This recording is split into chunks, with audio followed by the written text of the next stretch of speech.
लोग कहते हैं कि सुबह का समय पढ़ने के लिए सबसे अच्छा होता है, पर हकीकत तो ये है कि हर वक्त सुबह हो या शाम अगर मन में लगन हो तो कभी भी पढ़ा जा सकता है। जो आदमी मन के साथ जीता है वो कमजोर होता है और जो संकल्प के साथ जीता है वह बलवान होता है। ये मन आवारा होता है। पढ़ने बैठोगे तो टेबल पर रखी हुई 10 चीजों की तरफ मन आपका ध्यान भटकाएगा। मोबाइल कभी खुद नहीं कहता कि मुझे चलाओ, आपका मन कहता है कि मोबाइल चलाओ। इसीलिए अगर अपने आवारा मन को कंट्रोल करना है तो मेरी इस बात को ध्यान से सुनिएगा, आपके बड़े काम आएगी। छोटे छोटे संकल्प लेना सीखो। सोचो कि आज मैं 1 घंटे मोबाइल को हाथ नहीं लगाऊंगा। जब पढ़ने बैठो तो एक छोटा सा संकल्प लो कि 15 मिनट तक अपनी नजर किताब से नहीं हटाऊंगा, चाहे कुछ हो जाए। धीरे धीरे ऐसे कामों की प्रैक्टिस करो। जब आप इन छोटे छोटे संकल्पों को पूरा कर पाओगे तब आपका आत्मविश्वास बढ़ेगा। आपको यकीन हो जाएगा कि जब मैं ये काम कर सकता हूँ तो मैं दुनिया का कोई भी काम कर सकता हूँ। और आपकी ये सोच आपके मन की आवारागर्दी को खत्म कर देगी। कब तक उन चीजों को अपनी जिंदगी से हटाते रहोगे जो आपका ध्यान भटकाती हैं? बेहतर तो ये है कि अपने मन को इतना मजबूत बनाओ कि कोई चीज तुम्हारा ध्यान भटका ही ना पाए।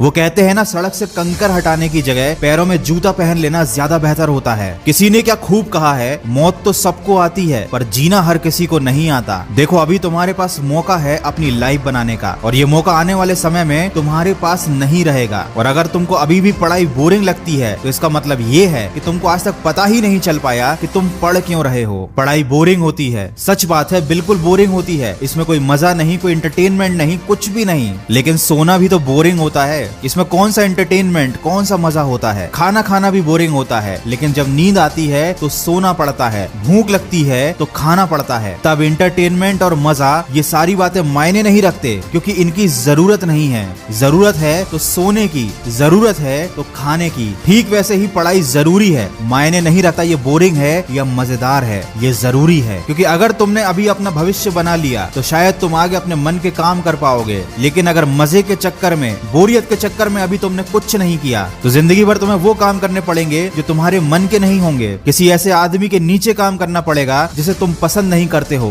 उसकी डांट खानी पड़ेगी, शायद उसका नौकर भी बनना पड़े। तब कैसा लगेगा जरा सोचो। कैसा लगेगा जब तुम्हारे आत्मसम्मान को कोई अपने जूतों से रोन देगा? कैसा लगेगा जब तुम्हारे बच्चे के पास खेलने के लिए अच्छे खिलौने नहीं होंगे? कैसा लगेगा जब लोग तुम्हें और तुम्हारे परिवार को इज्जत नहीं देंगे? तो दोस्त, या तो भविष्य में 2 कौड़ी की जिंदगी जी लेना या सोच समझकर अपनी जिंदगी का अभी सही फैसला कर लेना। हो सकता है ये सारी बातें आपको बुरी लग जाएं, लेकिन मीठी बातें करना मेरा काम नहीं। अगर मेरी कड़वी बात से आपकी जिंदगी सही रास्ते पर आ जाती है तो इससे अच्छी कोई बात नहीं होगी। वक्त है, समझ जाओ, नहीं तो आने वाला वक्त समझा ही देगा। बहुत से लोग कमेंट करते हैं कि उनकी जिंदगी में ऐसा बुरा समय आया था जिसे वो आज तक भुला नहीं पा रहे हैं। वो दुख उनके मन से जा ही नहीं रहा है। इस पर मैं एक छोटी सी कहानी लेकर आया हूँ जो आप लोगों को जरूर सुननी चाहिए। मुझे लगता है कि ये कहानी सुनने के बाद शायद आपको उस समस्या से छुटकारा मिल जाए। कहानी सुनने के लिए डिस्क्रिप्शन में दी गई लिंक पर क्लिक कीजिए। खबरी ऐप पर आपको ये कहानी मिल जाएगी। और यही नहीं, वहाँ पर ऐसी बहुत सारी कहानियां उपलब्ध हैं मेरी आवाज में, जिनसे आप काफी कुछ अच्छा सीख सकते हैं। तो सीखते रहिए, आगे बढ़ते रहिए। मैं मिलूंगा आपसे अगले वीडियो में। सुनते रहिए मन की आवाज।